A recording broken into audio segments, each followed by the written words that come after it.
আহাসিবান নাস আন ইউতরাকু আন ইয়াকুলু আমান্না ওয়া হুম লা ইফতানুন। মানুষের কি ধারণা, ঈমান এনেছি এতটুকুন শব্দ বললাম আর আমি তাকে ছেড়ে দেব? না না, অবশ্যই তাকে পরীক্ষা করা হবে। এই আয়াত প্রমাণ করে দেয় ঈমান আছে যার, পরীক্ষা আছে তার।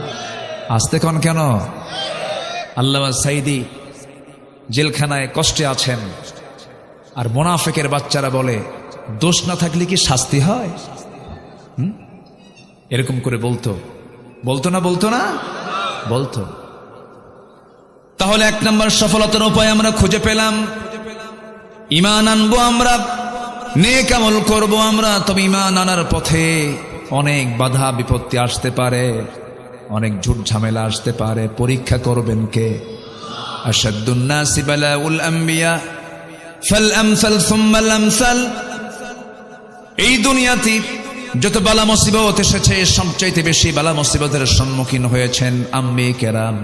তাদের জীবনে সবচাইতে বড় মুসিবত কম আসছে না বেশি আসছে? বেশি আসছে।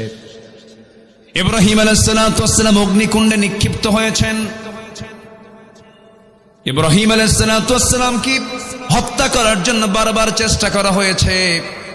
ইসমাঈল আলাইহিস সালাতু ওয়াস সালাম পরীক্ষার সম্মুখীন হয়েছেন। জাকারিয়া আলাইহিস সালাতু ওয়াস সালামকে করাত দিয়ে চিরে 2 টুকরা করে শহীদ করা হয়েছে। ইয়াহইয়া আলাইহিস সালাতু ওয়াস সালামকে জবাহ করে নবীর মাথা রানীর সামনে উপহার দেওয়া হয়েছে। এরকম করে নূহ আলাইহিস সালাতু ওয়াস সালামকে মারতে মারতে রক্তাক্ত বানায়া বেহুশ করে রাস্তায় ফেলে দিয়ে চলে গেছে। এরপরে লূত আলাইহিস সালাতু ওয়াস সালাম বিপদের সম্মুখীন হয়েছেন।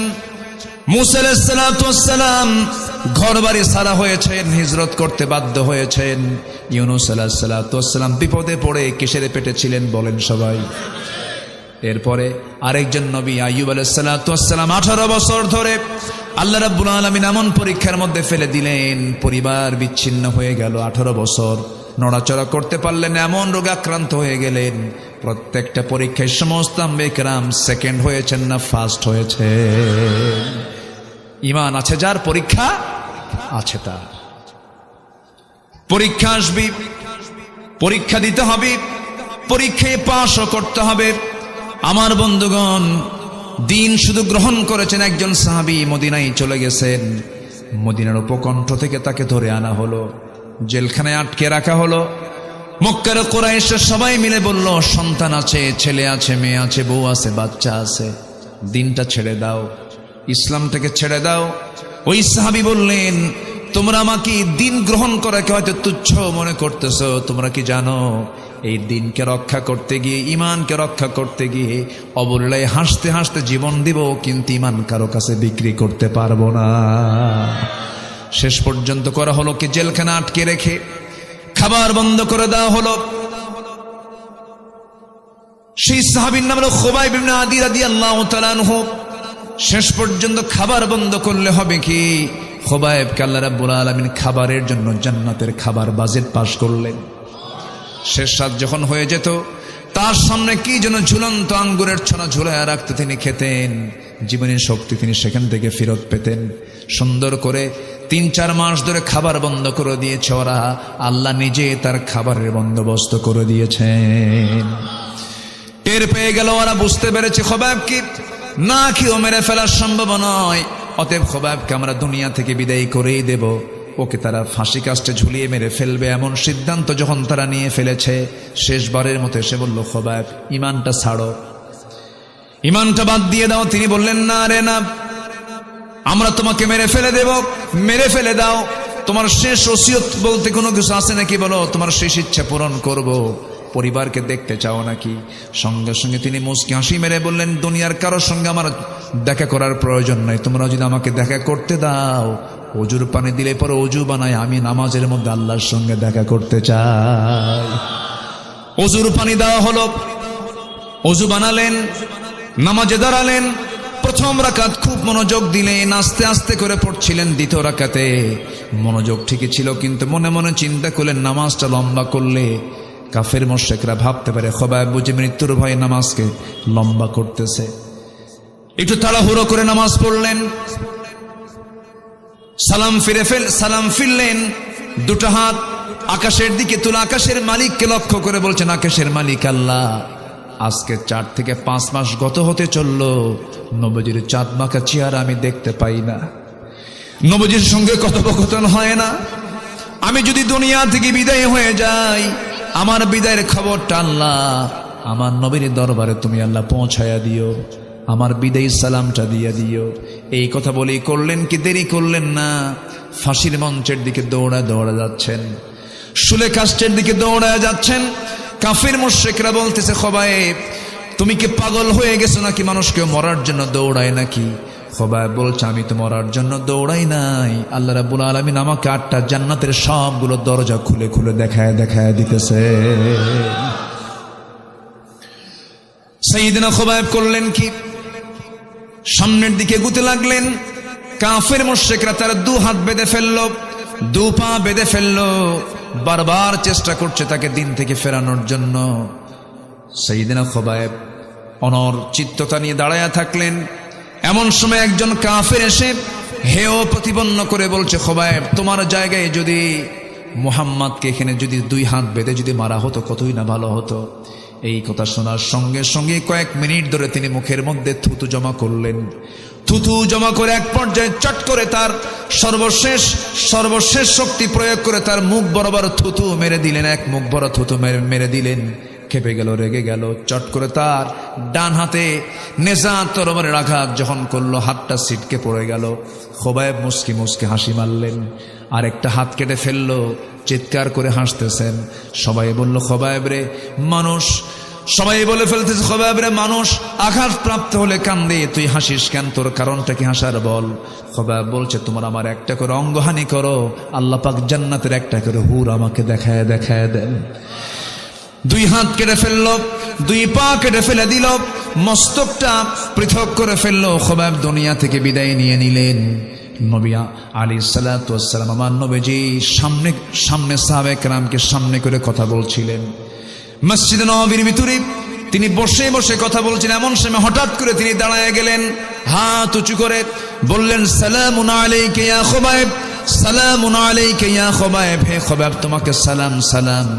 সাইয়েদনা ওমর ফারুক বলছেন, ইয়া রাসূলুল্লাহ, আজকে 4-5 মাস গত হতে চলে, আমরা খোবায়েবকে দেখি না, আপনি সালাম দিচ্ছেন কেন? নবীজি কাদা কাদা কণ্ঠে বলছেন, ও আমার সাহাবীরা রে, আমার খোবায়েব আর দুনিয়াতে নাই, জান্নাতের পাখি হয়ে জান্নাতের মধ্যে উড়ে বেড়াতেছে। জোরে বলি সুবহানাল্লাহ। খোবায়েব জান্নাতের পাখি হয়ে জান্নাতের মধ্যে উড়ে বেড়াচ্ছে। আমার বন্ধুগণ, এই যে খোবায়েব জীবনটা দিয়ে দিয়েছেন, ইমানকে বিক্রি করেন নাই।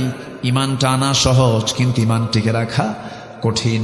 এই জন্য আল্লাহ রাব্বুল আলামিন সুন্দর করে আরেক জায়গায় বলছেন, ইন্নাল্লাযীনা ক্বালু রাব্বুনাল্লাহু সুম্মা ইসতাকামু তাতানাজ্জালু আলাইহিমুল মালায়েকা আল্লা তাখাফু ওয়া লা তাহজানু ওয়া আবশিরু বিল জান্নাতিল্লাতী কুনতুম তুআদুন। জোরে বলুন আল্লাহু আকবার। নিঃসন্দেহে যারা বলবে আমার রব আল্লাহ, আমার আইনদাতা আল্লাহ, আমার বিধানদাতা আল্লাহ, এবং সুম্মা ইসতাকামু তার উপরে অটল থাকবে, অবিচল থাকবে, আল্লাহ রাব্বুল আলামিন ঈমানদারকে ওয়াদা করেছেন, তোমার জন্য আমি স্থায়ী জান্নাতের ওয়াদা করলাম। জোরে বলি সুবহানাল্লাহ। ঈমান আনবে এবং টিকে থাকার চেষ্টা করব। জোরে বলি ইনশাআল্লাহ।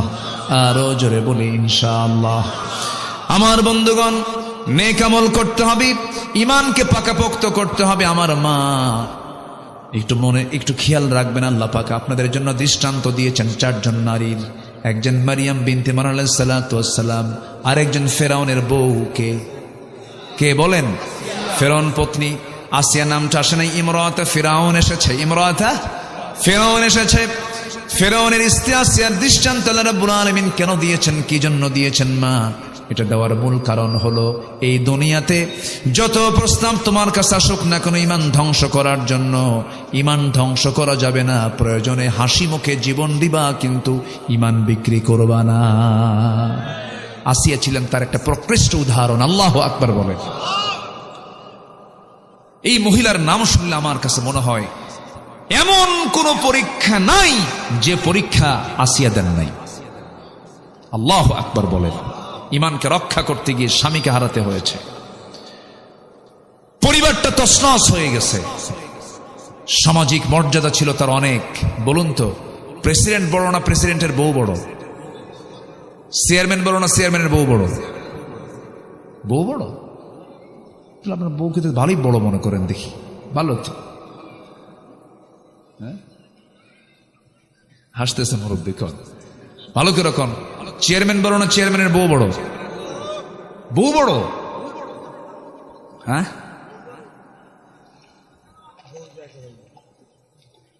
একদিকে ঠিকই আছে অবশ্য, একদিকে ব্যাঠিক না। কোন লোকটা বইয়ের কথা শোনো না বলেন তো? সবাই শোনে। শোনেন না আপনারা? শোনেন না?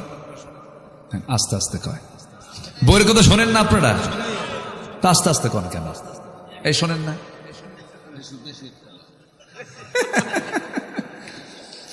সামনে, আমার সামনে বলতেছে বেশি একটা না, কিন্তু বাড়িতে গেলে কিন্তু বইয়ের কাছে সবাই কায়েত।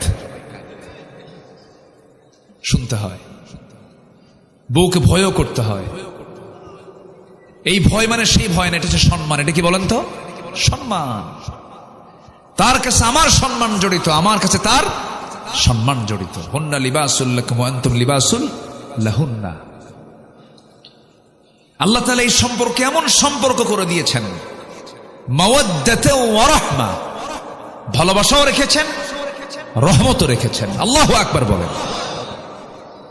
একমাত্র বিবাহিত সম্পর্কের ভিতরে রহমত থাকে, আর বাকি যত সম্পর্ক যে আছে না, কলেজের বারান্দায় বারান্দায়, গাছের গোড়ায় গোড়ায়, জোড়ায় জোড়ায়, সিপাই সিপাই, জোড়া জোড়া আছে না, এরকম আছে না? ওখানে কি ভালোবাসা নাই? আছে, কিন্তু এই ভালোবাসায় কোনো রহমত আসতে পারে? রহমত ওটা নোংরামি, ওখানে অসুখ, অশান্তি, বিশৃঙ্খল, খুন, জেনা, এগুলো জড়িত। এগুলোতে যাওয়া যাবে না। আমরা অবৈধ চাই না, বৈধ চাই। বলেন, অবৈধ চাই না, বৈধতা চাই। কিন্তু আমার দেশে এই নোংরামির সুযোগ আছে না নাই? গাছের গোড়ায় গোড়ায় বসে আছে, কেউ কি গিয়ে বলে এগুলো করো কেন? আজ থেকে বলে? কেউ বলে? কেন বলে না? প্রচলিত আইনে, প্রচলিত আইনে এটা কোনো দোষণীয় নয়। যদি দেশের আইনে যদি দোষণীয় হতো, কোন পুরুষ কোন পরনারীর সাথে বসার কোন সুযোগ পেত না। অথচ আল্লাহ তাআলা বলেন, ওয়ালা তাকরাবুজ জিনা ইন্নাহু কানা ফাহিশাতাও ওয়া সাআ সাবিলা।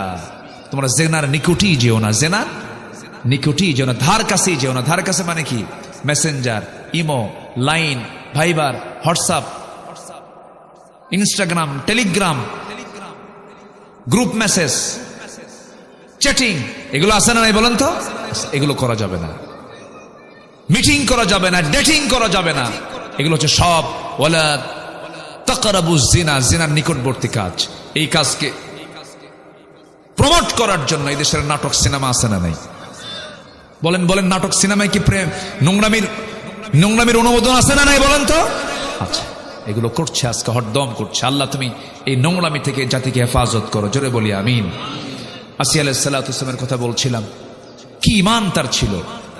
তিনি ঈমান আনছেন, ফেরাউন জানতো না। ফেরাউন জানা মাত্রই বলে ফেললো, আসিয়া কি যেন শুনলাম তুমি নাকি ঈমান এনেছো। জবাবে আসিয়া আলাইহিস সালাতু ওয়াস সালাম বলছেন, আপনি সন্দেহ করে বলছেন কেন, অনুমান করে বলছেন কেন? সূর্য ওঠা যেমন সত্য, আমার দিন গ্রহণ তেমনই সত্য। ফেরাউন বলল, আসিয়া এটা তুমি কাজ করলা, আমার সম্মান থাকলো কোথায়? তুমি হচ্ছে, তোমার সম্মান হচ্ছে আমার পরে ফার্স্ট লেডি অফ ইজিপ্ট। তুমি ইজিপ্টের, তুমি হলে ফার্স্ট লেডি, আর তুমি আজকে আমার সাথে এরকম প্রতারণা করলা। তোমাকে দিন ছাড়তেই হবে, ঈমান ছাড়তেই হবে। আসিয়া বলছেন, আমার স্বামী, ঈমান আনা তো পার্থিব কোনো বিষয় নয়, ঈমান আনা হচ্ছে পরকালীন বিষয়। আমি পরকালের জাহান্নামকে ভয় করে আমি ঈমান এনেছি। জোরে বলে সুবহানাল্লাহ। উনি পরিবার দেখলেন না, সংসার দেখলেন না, সম্মান দেখলেন না, মর্যাদা দেখলেন না, দেখলেন ঈমান। দেখলেন কি? ঈমান। ফেরাউন শেষ পর্যন্ত বলে ফেলল, আসিয়া তোমার কিন্তু মরণ হয়ে যেতে পারে, তোমার বিরুদ্ধে আমি চূড়ান্ত আইন পাশ করতে পারি, তোমাকে হত্যা করে ফেলবো। আসিয়া বলছেন, আমার স্বামী, আমি জানি আপনি আমাকে এমন কথা বলতে পারেন, আমি আপনাকে চূড়ান্ত তার জবাবও দিয়ে দিলাম। আপনি আমার প্রতি যত অত্যাচারের মাত্রা বাড়ায় দিবেন, আমার ঈমানটা তত পাকা হয়ে যাবে। হামানের সঙ্গে পরামর্শ করল ফেরাউন। উপস্থিত সমাসদ বৃন্দ বলে ফেলল, ফেরাউন বুকের শত্রু, বড় শত্রু, এই শত্রুকে কোনো ক্রমেই পোষা যাবে না, রাখা যাবে না, শেষ করতে হবে। জাল্লাদ ঠিক করে ফেলা হলো। আসিয়া আলাইহিস সালামকে শেষবারের মতো তাকে বলা হলো। আসিয়া বলছেন, স্বামী আমার, আপনি আমাকে হত্যার হুমকি দিচ্ছেন, আর আমার আল্লাহ জান্নাতের দৃশ্যগুলো দেখায় দেখায় দিতেছে। জাল্লাদকে হাজির করা হলো, করাত হাতে নিল, করাতটা তার কপালে লাগায় দিল। ঠিক সেই সময় তাফসীর এসেছে, সূরা তাহরিমের তাফসীর এসেছে, আসিয়া আলাইহিস সালাম সেই সময় ওই সংকটকালে আল্লাহকে বললেন না, তিনি আল্লাহকে একমাত্র সাহায্যকারী হিসেবে তার কাছে চাইতে লাগলেন। সুন্দর করে একটা দোয়া পর্যন্ত তিনি করলেন, যে দোয়াটা আজ থেকে 4000 বছর আগে আসিয়া দোয়া করেছেন, আর সেই আসিয়ার দোয়াটাকে আল্লাহ রাব্বুল আলামিন 1500 বছর আগে কোরআনে কোট করেছেন। জোরে বলি সুবহানাল্লাহ। আসিয়া আলাইহিস সালামের কিতাব কি কোরআন ছিল না তাওরাত ছিল? তাওরাত ছিল। অথচ তাওরাতের অনুসারী একজন মহিলার দোয়াকে আল্লাহ রাব্বুল আলামিন কোরআনে কারীমের মধ্যে কোট করে দিলেন। আল্লাহ রাব্বুল আলামিন তার দোয়াটা হুবহু কপি করে দিয়েছেন। রব্বি বিনিলি ইনদাকা বাইতান ফিল জান্নাতি ওয়া নাজ্জিনি মিন ফিরআউনা ওয়া আমালিহি। আল্লাহ, তুমি আমাকে একটা বানায়া দিবা ঘর। বাইতান বুয়ুতুনের এক বচন হলো বাইতুন, বুয়ুতুন বহু বচন। তিনি একটা মাত্র ঘর চাইলেন, আল্লাহ তুমি আমার জন্য একটা ঘর বানায় দিবা, ইনদাকা তোমার কাছে একটা ঘর বানায় দিবা। আর আমি এমন ঘর চাই, যে ঘরটা হওয়া চাই তোমার কাছে, মানে তোমার ঘরের দেওয়ালের সঙ্গে যেন আমার সেই ঘর, আমার ঘরটা যেন হয়। আর তুমি আমাকে ওয়ানাজ্জিনি মিন ফিরআউনা, ফিরআউনের অনিষ্ট থেকে তুমি আল্লাহ আমাকে বাঁচাও, ওয়া আমালিহি, তার অপকর্ম থেকে তুমি আল্লাহ আমাকে বাঁচাও। এই দোয়াটা সম্পন্ন করলেন। তাফসীরে আসছে, টপ টপ করে রক্তগুলো জমিনে গড়ে গড়ে পড়তেছে। 2 টুকরা করে আসিয়া দুনিয়া থেকে বিদায় হয়ে গেলেন।